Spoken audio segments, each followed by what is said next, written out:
Hi everybody, we're studying the different approaches and the commentaries as to the nature of the Chet of Moshe at the Mei Meriva. So if we look in the Psukim which describe the action and the drama of the Perek Chaf and BaMidbar, in Pasuk Yud you have Vayikilu Moshe v'Aaron and Kahal al Pnei Sela.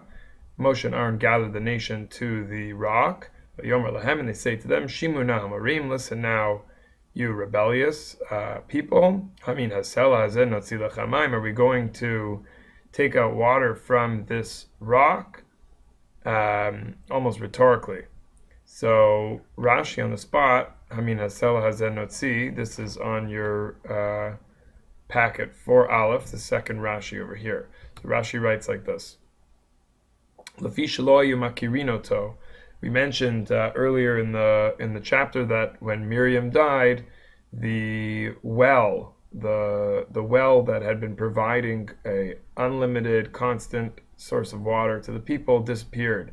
That was actually a rock that had been bursting forth water all the years the Jewish people had been in the desert.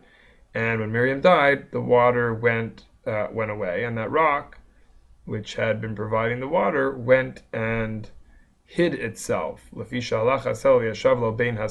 went and looked like any other rock. It was hard to know which was the one that had brought the water in the first place. When the well went away. The Jewish people were saying, they were saying to Moshe, what does it matter which rock you bring the water out of? That's why Moshe called them Lakach Amar Lahem Hamorim Sarbanim Lashon Yevani Shotim. You're like fools, obstinate, rebellious, Morim and Moreim, trying to teach their teachers.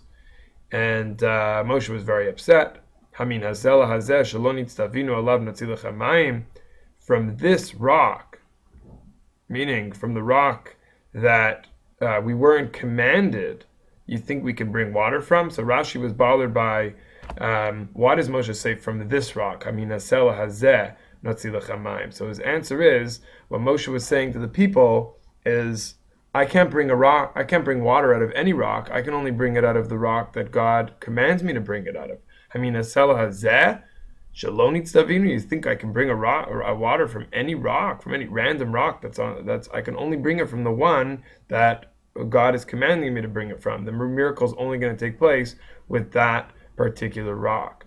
So Rashi, of course, we saw last time on Lahakti Sheni, also connected to this Amina Sela Zenotzi, Moshe Rabbeinu essentially had the opportunity to make a Kiddush Hashem, and he failed. Now, this is an interesting point here in Rashi, that the rock that had been providing the water went away. Moshe's argument sounds like a good argument. Can I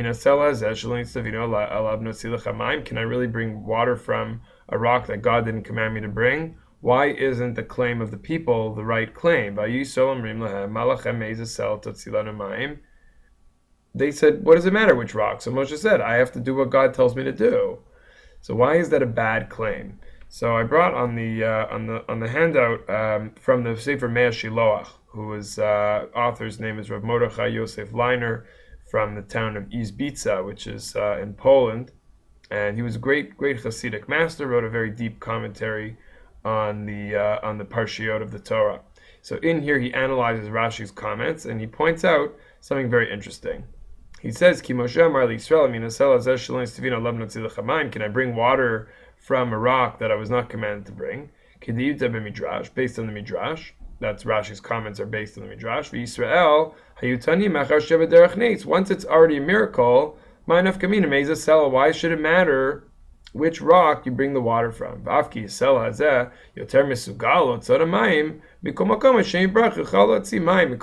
you could say that rock had water coming out from it before, so maybe it's more prepared to be used for a miracle, but God is God. God can do anything. So why can't you bring the water from any rock? Why does it have to be? It has to be, the miracle has to be done in a specific way. Miracles are miracles. So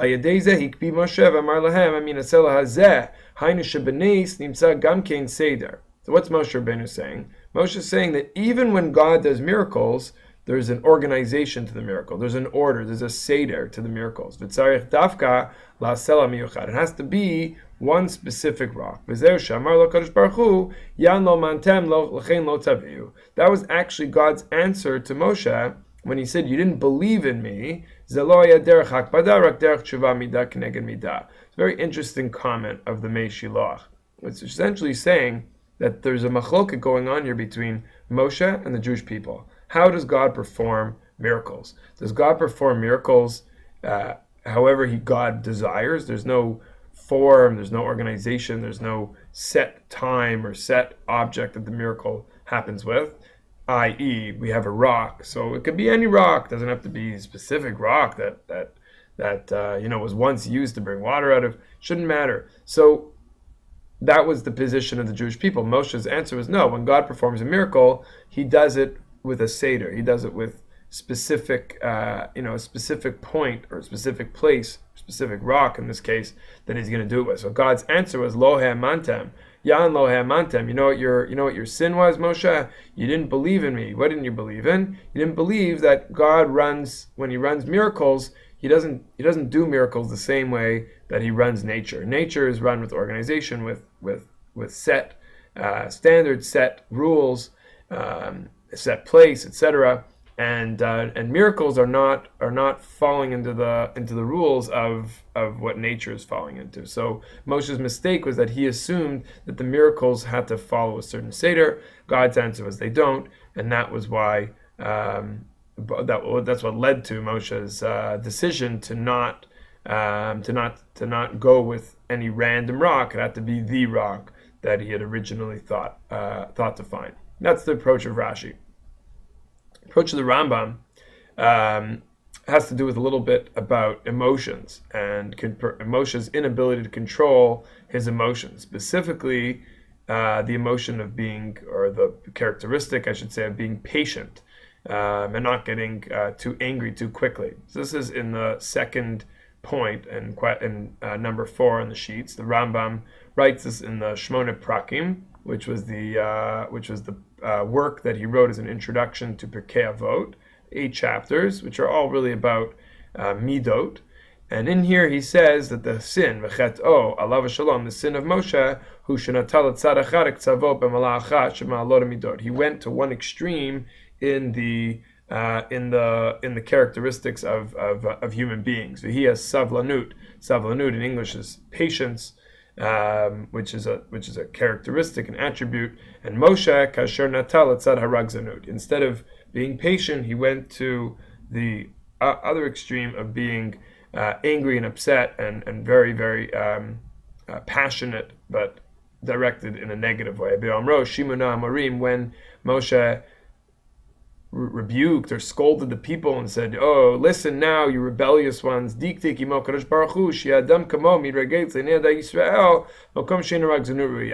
wasn't appropriate for Moshe on his level to get so upset, to get so angry at the Jewish people in a place where it's not appropriate to have such anger and such an outbreak of emotion. So God was judging Moshe, I guess, at his level, that a person like him shouldn't be losing his temper and losing his cool so quickly. So the Rambam says here that it was like a chilul Hashem, that Moshe should get angry. Everybody's watching, every action, every movement, every word that Moshe speaks. It's a terrible thing that people would see Moshe angry, see Moshe losing his cool, losing his temper. It's coming from some kernel of evil or negativity inside of his nefesh.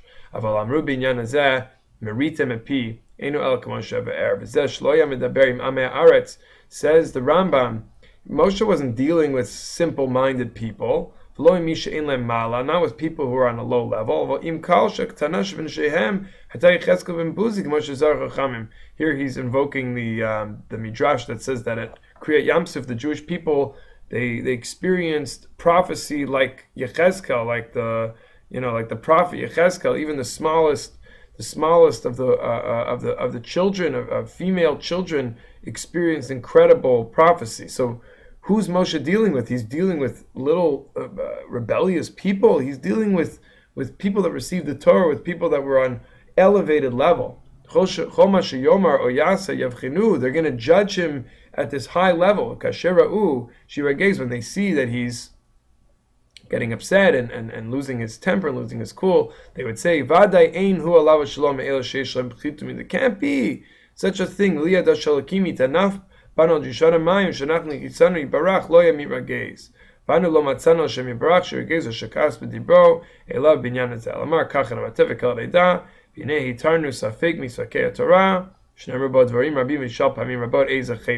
Rambam at the end says, we've solved the long-held mystery of what was Moshe's sin.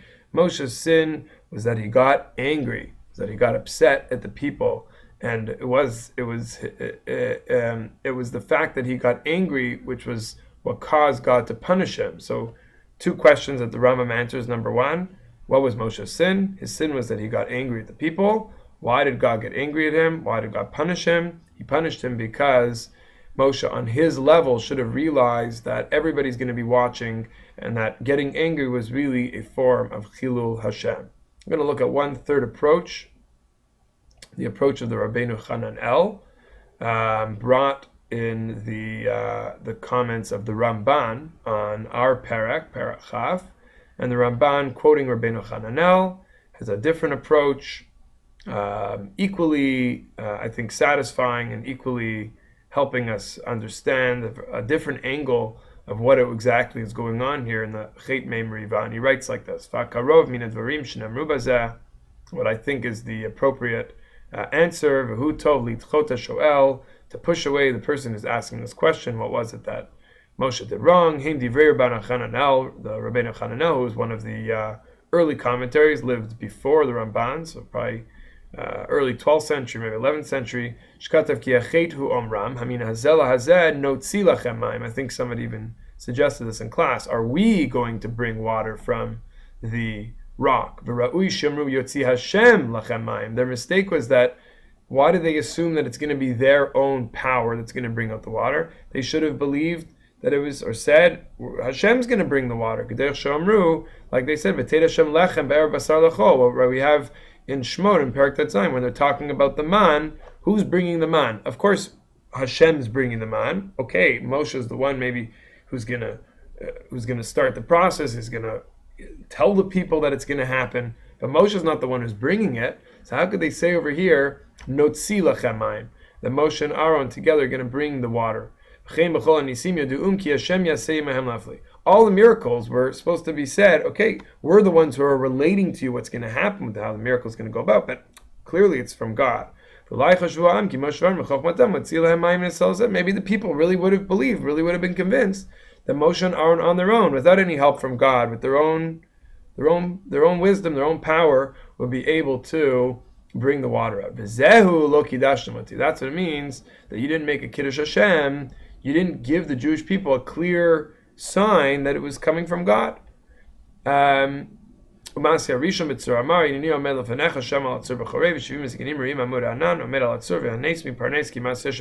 we mentioned also, this happened already. All the way at the beginning of the journey, the Jewish people left Egypt. They didn't have any water, and Moshe was told to go to a place with the 70 Zikanim.